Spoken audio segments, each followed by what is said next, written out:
BRS BSP పొత్తు అనేది ఊహించనిది ఏమీ కాదు. కాకపోతే ఫేజ్ 2లో కలిసింది. వీళ్ళు అంతా బీజేపీ అనుబంధంగా ఉండే పార్టీలే.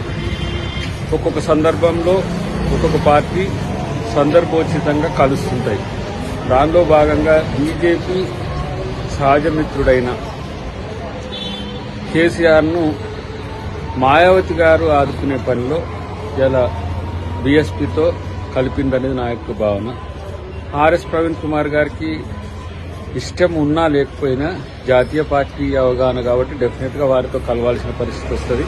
ఆయనకి ఇది ప్రత్యేక పరిస్థితి అయినప్పటికీ కూడా బీఎస్పీ, బీజేపీ, బీఆర్ఎస్ ఇవి మూడు కాంగ్రెస్ వ్యతిరేకంగా పనిచేస్తున్నవి అనేది ఎప్పటి నుంచో కాంగ్రెస్ పార్టీకి ఉన్న అవగాహన.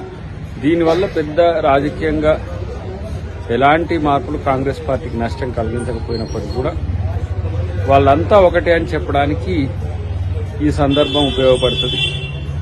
బట్ బీఆర్ఎస్ బీఎస్పీని తన బలోపేతానికి ఉపయోగించుకుంటే తప్పితే బీఎస్పీకి బీఆర్ఎస్తో మేలు ఉంటుందనైతే నేను అనుకోను.